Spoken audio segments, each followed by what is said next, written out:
So, I'm making the sandwich. I thought, right, let's set the mood. Let's have a little bit of a mood enhancer. Let's have a little bit of ambiance. Now, I've been through the radio stations in my life, like a lot of people in my age. I started off with Radio 1 when I was young and funky and happening. When I grew up a bit, I went to Radio 2. Let's grow up. I tried 3. Christ knows all that's about.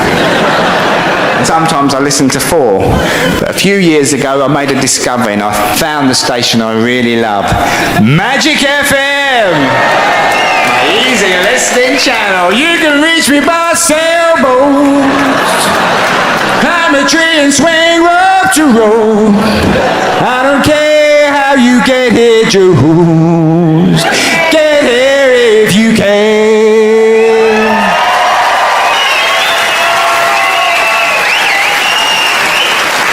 If you're not into magic, do yourself a favour and get into it. Because you put it on and you relax.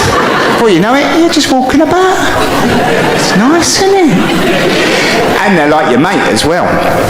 They talk to you during the day. If you live on your own, they're great. I was doing my ironing the other day. The chap said, we'll be playing John Denver next. Yeah, that's okay with you.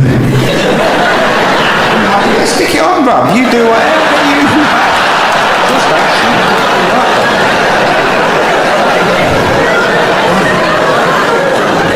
To do the news, they don't want to do the news because they know it'll upset you, but they are professional, crafty, they slip it in. Chap said the other day, passenger carrying aircraft has crashed into the Atlantic Ocean. Rescue services say there is little hope of finding any survivors. But never you mind, here's Bill Withers, a lovely day. When I wake up in the morning, blue, and the sunlight hurts my get back in, bosh. You're untouchable with magic. So I'm sitting there. Sandwich is made, cup of tea's made. Listen to what the geezer said on the magic. He went, a bit of a medical report here. Those of you who've been eating more than 20 grams of processed meat on a daily basis for the last 30 years have got a 13% higher chance of getting pancreatic cancer. Here's Terry Jackson, Seasons in the Sun. We had joy, we had fun, we had seasons in the sun, but the joy. Goodbye to you, Manchester friend. But terribly, I talk about made me paranoid because I thought that is me, that statistic. I've been growing up eating this meat all my life. Of all the things I didn't think I had to worry about in the 70s, I worried about the IRA, VD. No, you know what I should have been worried about? Spam.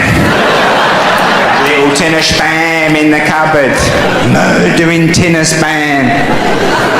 Because I grew up eating this meat. Like a lot of mums, my mum was skint on a Thursday. And she'd say to me, pop round the corner shop, get me a nice big tin of spam, tell her you'll pay her Friday. And I'd be halfway down the stairs and then the worst request would come. And while you're round there, get me a packet of Dr. White's. Number 3. This is the request I didn't want to hear. Because when you're 9 years old, you know it's something to do with the toilet area, but you're not sure what. You feel a bit ashamed, don't you? But you can't hide Dr. White's. You've got to come back with them on your shoulder, loud and proud. You've got to bowl back through the flats, you've got to front it out. There's only 4 in there. And the old boys would go past, oh, Mikey, Michael!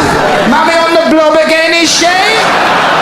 Comes round lively son, doesn't it? I don't know what that means, Albert.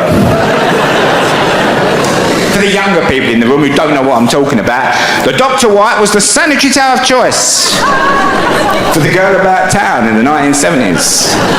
But they didn't have any wings. They had a belt. It hung on the back of the bathroom door. It went through the front loop, through the back loop, she tied it off, bosh, sorted. But she wasn't going rollerblading, that's for sure. She certainly weren't going swimming. Boom, straight at bomb. A lot of women weren't allowed out. There was a certain man who wouldn't have it.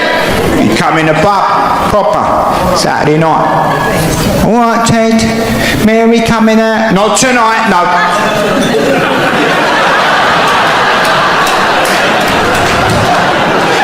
She'd only cause an atmosphere.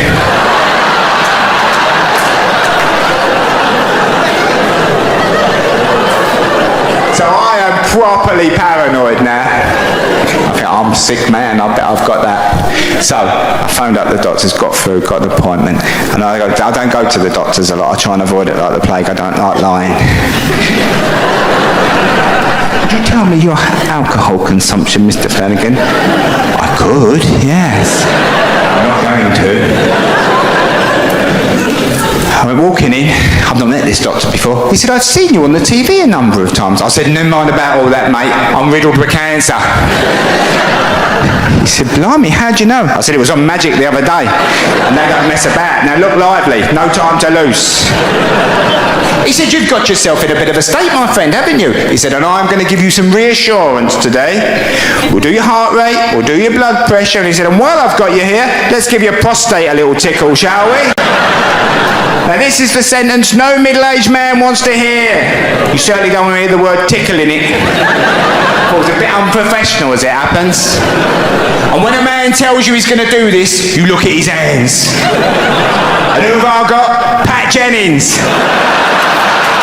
Pat Jennings, the biggest hands in professional football. Why can't I get Jeremy Beadle? Why can't I get the little hands? No, I get Jennings. You could see I was in a bit of a state. He said, get up on that table over there, my friend. He said, pull your trousers and pants right down around your ankles and bring your knees tight to your chest and relax. I said, yeah, that's what I'll do, bro. So why don't you get me a copy of Grazia from the waiting room? I'll have a little read while you're doing it, yeah? This is where it all got a bit bizarre, because he went over to his workstation area there, and he put the glove on. I heard the pump of the lube, and he sort of bounded across the thing. He sort of came across a bit like a sword fence or something, like a ballet dance. He sort of went... He landed right on my shoulder. His full weight come down. I thought, blimey, he's going to shear me, isn't he? He was trying to make me feel secure. And as the finger went in, could have been a finger, could have been a pedal bin for all I know. I've got no sense of perspective down there. Oh, and there was an awkward silence in the room. There's no greater awkward silence in the world than when a man's rummaging around in your arsehole. Oh, it's a tough one. He's having a proper sweep. And to break the awkward silence, he says to me, oh, but of course, I could never do your job. And I was thinking, I wonder if he wants to wank me off. That, or were you at?